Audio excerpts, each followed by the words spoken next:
We are interviewing Richard on his channel, and it's a bit different because usually we do it a recording, but we're going live to get you guys involved. So welcome back to Richard's channel, and we'll be answering your questions at the end of this interview. Richard, thank you so much for getting on this interview with me, by the way. My pleasure. I love saying smart stuff to smart people. Thank you. And just to get people in line watching this interview is for the Crypto Factor book #2, which is coming out soon. The Crypto Factor 1 features some of the most successful people in the world in crypto and what it really takes to succeed in this industry. So, Richard, I know you have a lot of value to offer. I'm very excited, very pumped to get you on board for #2. Happy to be here. I hope you sell a zillion books. I'm trying, man. And for the people watching, by the way, this is the Crypto Factor Part 1. It's 450 pages of pure gold. It features people like Antonopoulos, McAfee, Ver, a lot more people. So get your hands on it. It's a long book. It's a lot of pages. Yeah, we even had to shorten it down. So, Richard, let's get this interview started. So, and then we can ask your audience if they have any questions, and maybe we can answer them. What do you think? Sounds good. I'm ready. Okay, Richard. Richard, before you became Richard Hart, well, obviously you were always Richard Hart, but before you became the Richard Hart we know, what were you like? If I met you in high school, what would I think about you? I was the guy that got in very, very, very last because someone else didn't make it into the smartest possible school. So, I was really lucky. My mom always read to me when I was young, and I started reading at like 3. She'd follow along with the words and stuff. And then, I went to elementary school, and I was only there like a day or two. They pulled me out of class, and they're like, "All right, you got to take this test."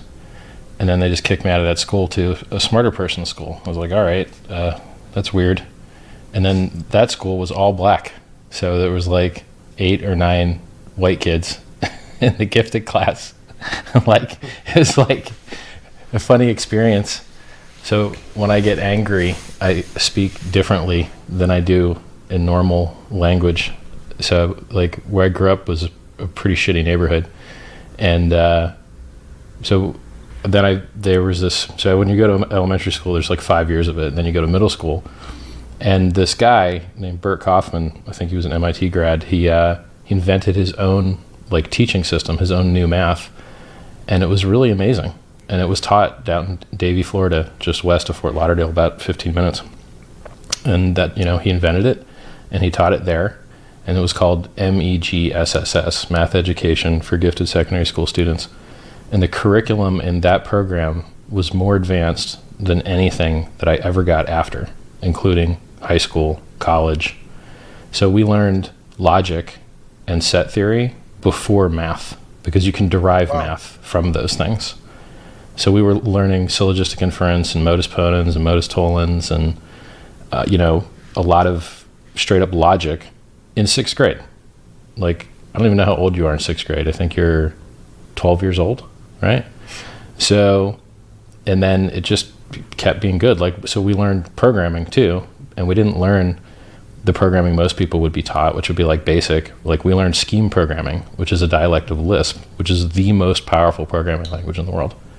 Now, because it's so powerful, it has no adoption because everyone just builds their own dialect that no one else can build off of, and it's not well documented, right?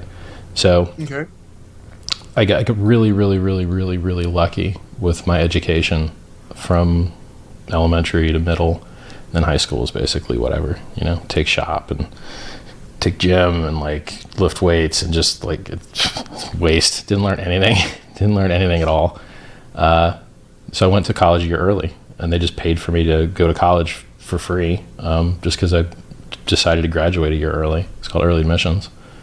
And yeah, I guess I was the king of the nerds. Like I was the most popular nerd. Had no fashion sense. Wore a Led Zeppelin t-shirt every day. Like, just didn't get many dates.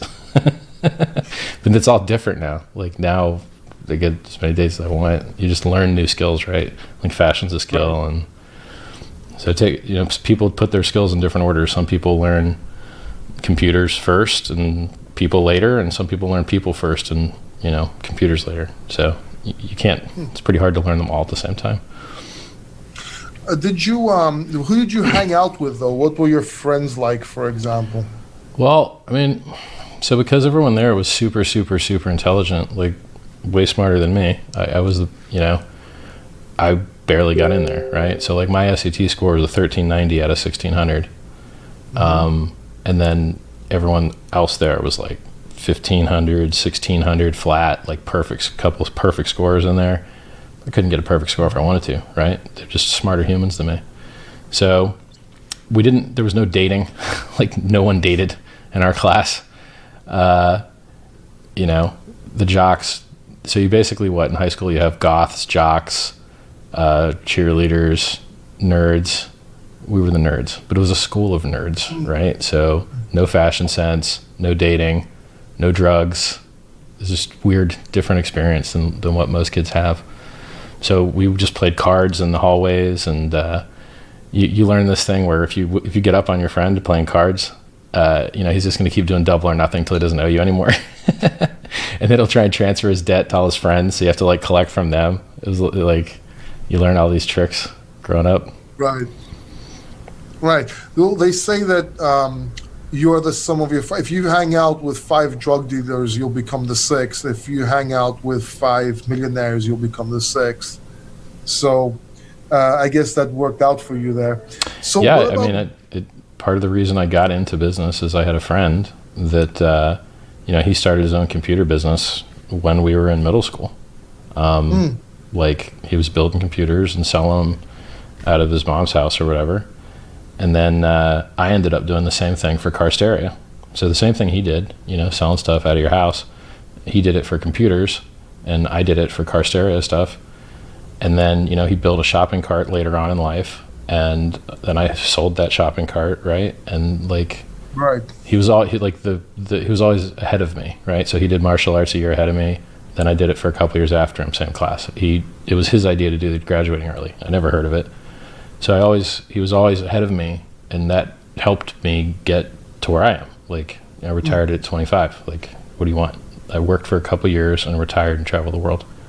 Doesn't get much better than that, right? I mean, I guess I could have more impact, which I'm working on now. So your first job, you started your own business? My first job was working for my dad. So my dad delivered newspapers to the airport and to 7-Elevens, and it's called commercial delivery. So there's home delivery where you're like throwing them out of your car against people's doorsteps.